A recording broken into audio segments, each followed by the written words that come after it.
Bienvenidos, yo soy Efren.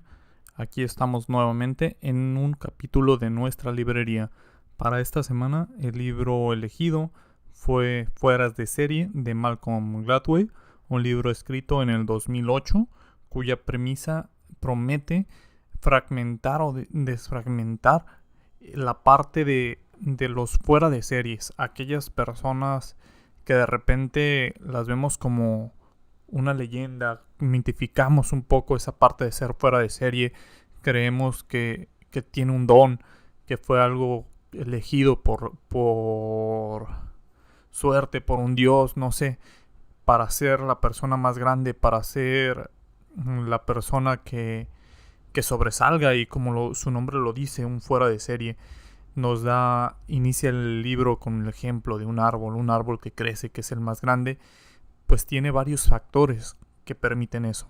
No es simplemente que la semilla haya sido la elegida, sino que obviamente era una semilla de calidad, pero no hubo nadie que le tapara el sol, hubo alguien que le proporcionó agua, fuera ya alguien que la regara o la misma lluvia. No hubo nadie que lo cortó cuando era apenas un árbol pequeño. Entonces hay muchos factores que influyen. Teniendo eso en cuenta, inicia con la historia de Roseto, una comunidad en Estados Unidos, una comunidad de italianos que empiezan a vivir, que empiezan a formar su comunidad. Todos ellos migraron desde inicios del siglo XVIII y XIX, me parece. Entonces, un doctor de repente empieza a darse cuenta que ellos no iban tanto a una visita médica, que no tenían tanto problema cardíaco como muchas otras personas. Y decide investigar por qué. Dice, bueno, pues quizás es el alimento, quizás la zona geográfica, toda esa parte. Y lo compara con comunidades que estaban cerca de con ellos. Entonces dice, pues bueno, estas comunidades sí están dentro del promedio, pero ellos no. Entonces posiblemente la localización no sea. Ve que comían no tan saludable, que comían muchas pastas, obviamente, al ser italianos, que comían muchos carbohidratos, muchos azúcares. Entonces, definitivamente la parte de la dieta no era, y no lograban entender qué era lo que pasaba. Entonces, este doctor, para investigar, decide adentrarse en la comunidad, vivir con ellos, y se da cuenta que es una comunidad muy amable, muy colaborativa, muy tranquila, donde todo fluía, todos se conocían. Entonces cree o le atribuye todo eso a la comunidad. Dice, viven en una comunidad muy amable, viven en una comunidad que fomenta el que las personas vivan bien, y cree que eso ayuda a que sean como fuera de serie en ese sentido, que no encajen con el demás promedio. Y ahí es donde ese factor influye en las personas, en que tengan menos probabilidades de tener problema cardíaco simplemente por haber nacido ahí. El siguiente ejemplo que nos muestra son los jugadores de hockey en Canadá. Canadá tiene la mejor liga de hockey juvenil. En este caso es el deporte insignia de Canadá, me parece, el hockey. Entonces, los jugadores desde pequeños van a los entrenamientos. Para esto, un investigador un científico va a un partido, una final juvenil de hockey. Cuando ve la tabla, revisa y ve que en las alineaciones la gran mayoría de los jugadores nacían en enero, febrero o marzo. Me parece que de esa tabla vio 17 de 25 en esas fechas, lo cual le pareció pues sorprendente, pero lo atribuyó a que posiblemente sea una casualidad. Cuando empieza a revisar estadísticas de otros equipos, se da cuenta de que ese patrón se sigue presentando. Va y revisa las tablas de los jugadores, el roster o las alineaciones de los equipos profesionales, y el patrón sigue ahí. Entonces ya ahí hay un patrón. Él no sabía por qué, pero descubrió un patrón y se dedica a investigarlo. ¿Por qué hay más probabilidades de que alguien nacido en enero se dio cuenta de que había por cada jugador nacido en enero, cada jugador nacido en noviembre, había 5.5 jugadores nacidos en enero. Entonces, ¿por qué alguien nacido en enero tenía muchas más posibilidades que un jugador nacido en noviembre? ¿Por qué alguien pues iba a tenerla muy difícil si nacía en noviembre para jugar hockey?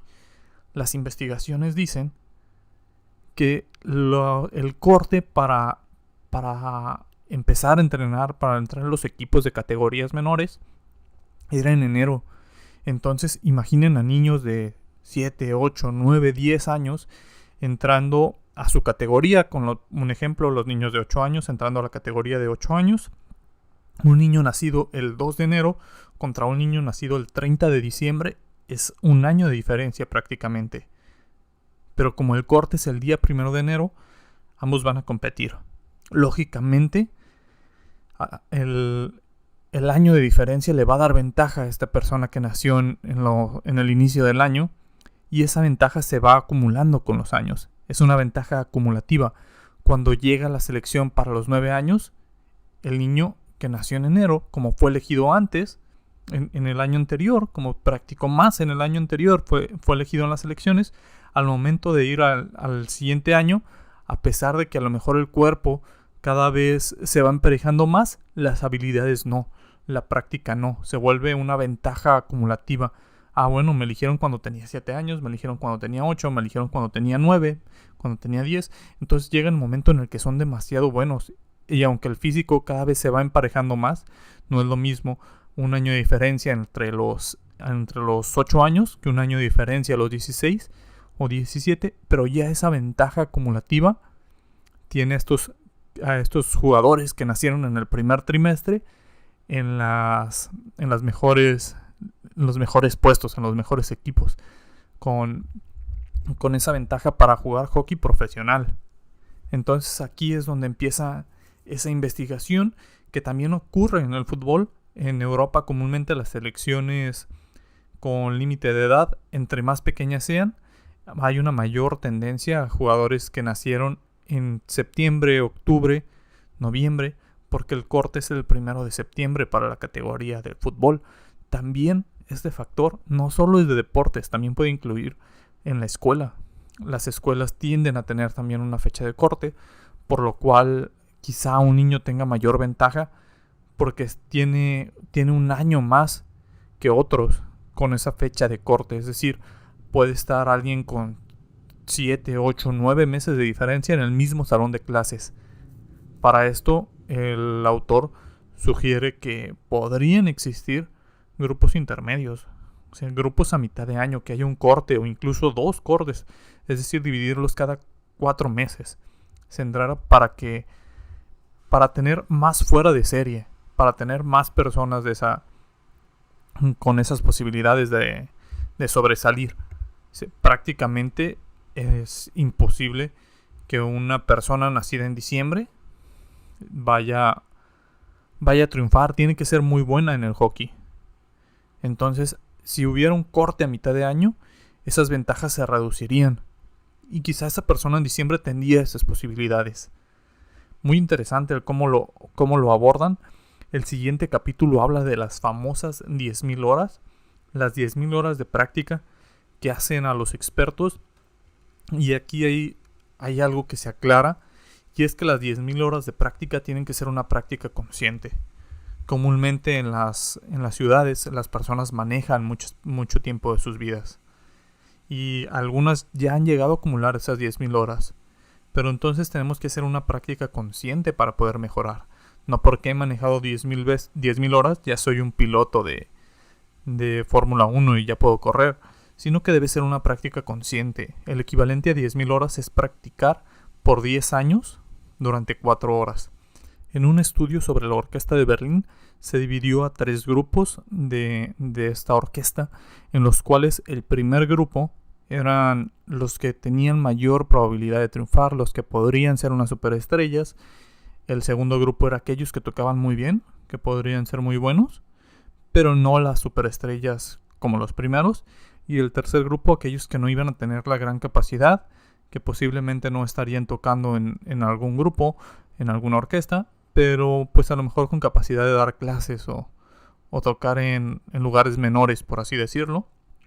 Y se descubrió que antes de eso, ese grupo A, el cual posiblemente iban a ser superestrellas, iba aumentando sus horas de práctica conforme iban creciendo.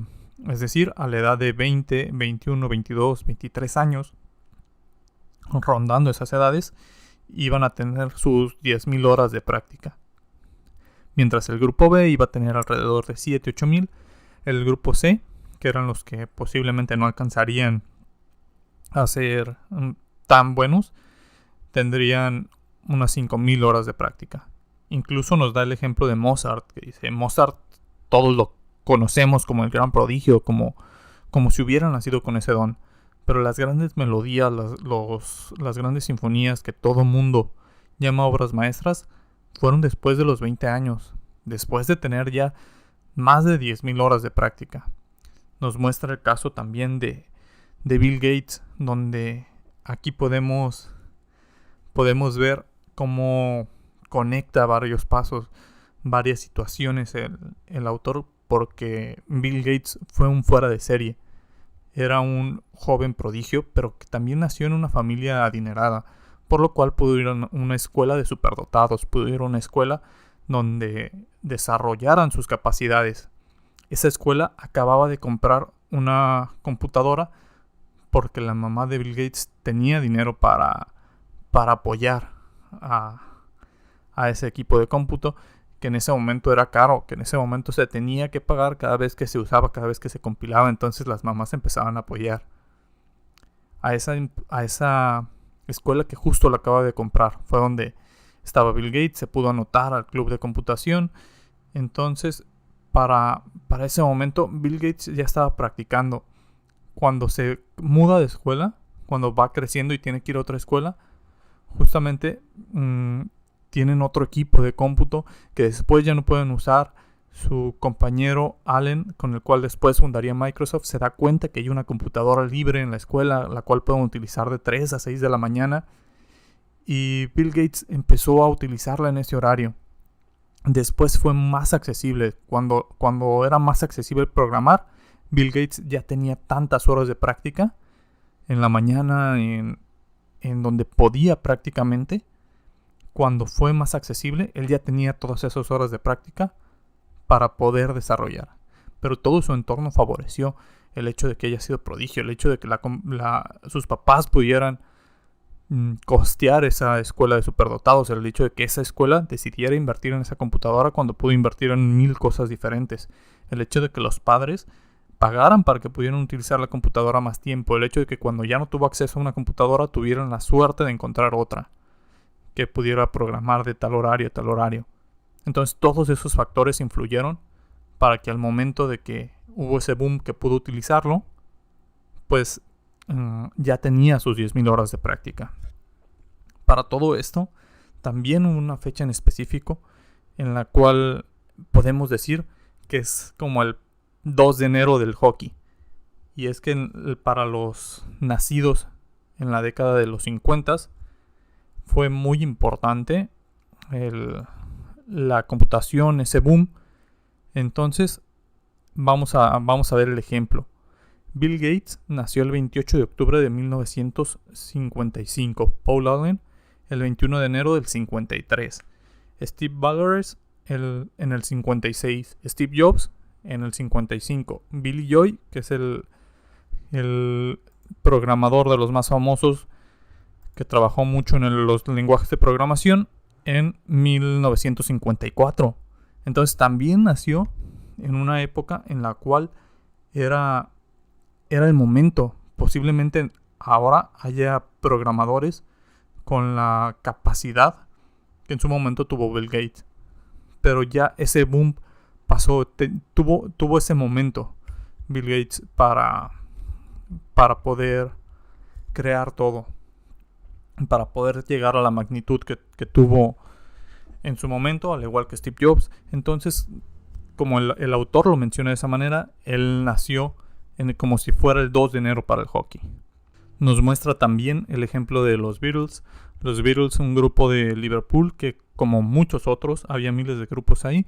Ellos se fueron a Hamburgo por un tiempo. En Hamburgo tocaban durante 8 horas al día, los 7 días de la semana. Su representante llama eso como, pues, los Beatles llegaron a Hamburgo siendo unos y cuando regresaron eran otros totalmente diferentes.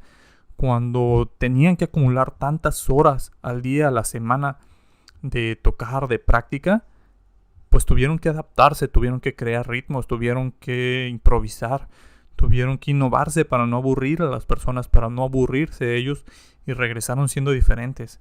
Entonces, cuando tuvieron la oportunidad, también tenían todas esas horas de práctica que hicieron que detonara el boom. No hay que demeritar, no hay que quitar como pues esa parte de talento, pero toda esa práctica que tuvieron, todas esas 10,000 horas para que cuando se juntara el talento tuvieran esa práctica y llegó la oportunidad y la pudieron tomar. Habla también del coeficiente intelectual de las personas. El coeficiente intelectual no siempre lo es todo. Para esto muestra un experimento que se hizo con jóvenes prodigio, uno de los más grandes en la historia, en el cual se tomaron más de 700 niños que estaban calificados como superdotados con un coeficiente intelectual muy alto y se les siguió a lo largo de sus vidas. Y el 20% de ellos se vio con trabajos muy buenos, tratando de liderar equipos, innovando, siendo empresarios muy exitosos. Un 60% les iba muy bien, pero normal. Y un 20% que el autor lo llama como desaprovechado, que había influido ahí. Si todos eran pues de promedios similares, de edades similares, en Estados Unidos me parece, todos con un entorno de desarrollo de país similar, pero no un entorno familiar similar. Aquellos que habían sobresalido, que eran del grupo A, ese 20% que fue superior, tenía padres que los estimulaban, que eran muy, muy atentos con ellos, que los marcaban a crecer. El grupo B era una clase media, una clase que los apoyaba, pero pues se quedaron bien. Quizá no fueron los sobresalientes, pero les fue bien. Pero el grupo C parecía una clase desaprovechada. Muchos trabajaban en correo, entregando paquetería. Era algunos que ni siquiera trabajaban. Era una generación desaprovechada. Y esto se debía al entorno familiar. El entorno familiar importa demasiado.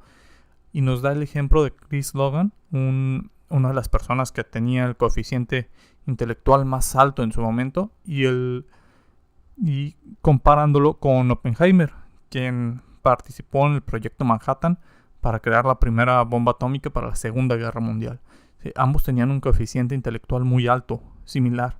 La diferencia es que Chris nació en una familia pobre, de clase obrera, tuvo 4 padres, no tenía como ese sentido de derecho, ya que cuando solicitó una beca la perdió porque no podía matricularse, no pudo entregar a su mamá unos papeles, se le olvidó, no tuvo como esa capacidad de persuasión, de solicitar, de decir, pues oye, yo merezco esto con las secretarias, mientras Oppenheimer nació en un barrio rico de Manhattan, tuvo mucho dinero, en su momento quiso envenenar a su tutor y salió bien librado de todo eso.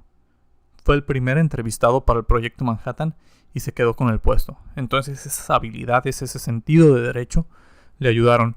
Puede haber algo que en el coeficiente intelectual te ayude, pero hasta cierto punto. Hay otras habilidades que no se pueden medir con el coeficiente intelectual y hay otros factores, sobre todo ese entorno familiar, que van a influir de manera drástica en todo eso. No es solo el coeficiente intelectual, también nos muestra el autor el caso de Joe Flom.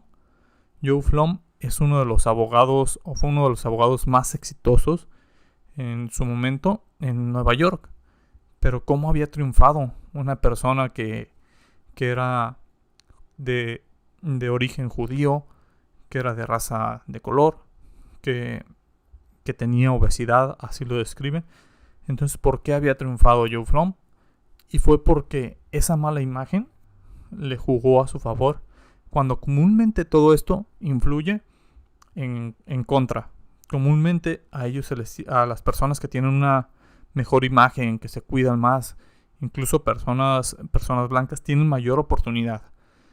Eso es algo que pues está mal, pero sucede. Entonces por eso Joe Flom no tuvo oportunidades. Él era un abogado y no tuvo las oportunidades en los despachos hasta que lo contrataron en algún despacho en el cual se convirtió en accionista. Y como ese despacho no tenía ese prestigio, no era un despacho de aquellos abogados de cuello blanco que no se metían a litigios de familias, para divorcios, para todo eso, y no se metían en casos con criminales mediáticos para no manchar su imagen, todos iban a este despacho de Joe Flom. Entonces empezó a crear fama, empezó a tener casos sobre estos. Y cuando se vio que el dinero estaba ahí, que esos casos se resolvían, empezó un boom sobre esos casos. Joe Flom ya tenía todas esas horas. Volvemos a lo mismo, a esas 10,000 horas de práctica. Ya se había creado una fama. Entonces empezó a crear este despacho, que empezó a que su firma creciera, a triunfar en una área en la cual comúnmente estos fuera de serie no triunfaban. Pero influyó todo eso. Influyó el hecho de que no le quisieran dar esas oportunidades. Posiblemente si le hubieran dado una oportunidad se hubiera estancado porque no hubiera crecido. Porque así era en ese entonces. Fue tanto el desprecio que le hicieron o el desdén que le hicieron a Joe Flom que le terminó favoreciendo por unas circunstancias que no estaban a su alcance, por así llamarlo. También Malcolm Gladwell analiza el caso de los accidentes aéreos. Empieza con la aerolínea Korean Air, la cual tenía un alto accidente de índice. Tenía incluso 16 veces más que una aerolínea americana normal y no se sabía por qué. En realidad, pues esos accidentes aparecían hasta que se abordó el tema y el presidente de la nación, el presidente de Corea, lo vio como un problema de país. Para poder afrontarlo tenía que ver con el país, tenía que ver con las raíces, tenía que ver con la nación coreana. Es una nación que comúnmente caía en depresión. Entonces había de repente cosas que no les nacía hacer, que no estaban animados a hacer. Esta depresión que siempre se ha hecho famosa, o del mito de la depresión en estas culturas asiáticas, él lo abordó como un problema de nación y fue entonces que Korean Air se pudo reformar, pudo tener una mejor estructura, pudo abordar este tipo de problemas y salir adelante. Fue hasta que aceptaron y vieron sobre sus raíces que ese era el problema. No era un problema de aviones, no era un problema de capacidad de los pilotos, sino iban más allá. Era un problema de la raíz, era un problema de la nación. Para el último capítulo, el autor nos muestra sobre la fama que tienen los japoneses, los chinos, sobre las matemáticas. Se dice que los chinos son los mejores en matemáticas y creemos que también es de nacimiento, que también es porque tienen una capacidad. Pero el autor se va a fondo, trata de investigar el porqué y él tiene su hipótesis, su teoría, la cual parece ser una teoría muy válida. Él habla sobre los números, él habla que sí, son 7, son 5, es decir, 2 letras para cada número. Es más fácil que un niño cuando está aprendiendo a contar se aprenda 2 letras que a lo mejor 7, 8, en inglés 5, 7, no sé. Son esas letras de más que quizá pueden hacer más complejo para un niño de 3, 4 años. Entonces esa ventaja que van acumulando durante los primeros años hacen que los niños puedan aprender a contar más rápido, por lo tanto puedan hacer operaciones matemáticas más rápido y llevar, conforme vayan avanzando, incluso tener ya años de ventaja. Cuando llegan a los 6, 7 años, los niños asiáticos ya tienen un año de ventaja en matemáticas sobre los niños de Occidente. De esa manera lo acomodó el autor. También es que en las culturas asiáticas se tiene una cultura de trabajo. Habla sobre los arrozales. Dice, pues, para poder cultivar arroz, hay un dicho que dice, valga la redundancia, que deben de levantarse antes del amanecer 360 días al año. Es decir, todos los días prácticamente. Esa es su cultura, así es como trabajan ellos. Incluso lo llevan a la escuela, donde las culturas como la japonesa, la china, tienen más de 220 días al año de escuela. Él habla de que en Estados Unidos se tienen promedio 180 días por ciclo, en México son 190 días por ciclo. Entonces los jóvenes pueden desaprender, los niños pueden desaprender durante las vacaciones, son demasiado largas las vacaciones y pueden llegar a desaprender. En este último capítulo también habla sobre eso, habla sobre el cómo las familias de ingresos bajos o incluso algunas de ingresos medios, los niños desaprenden durante las vacaciones. Es demasiada la vacación y desaprenden. Es ahí donde los niños de familias con mayores ingresos pueden ser superiores.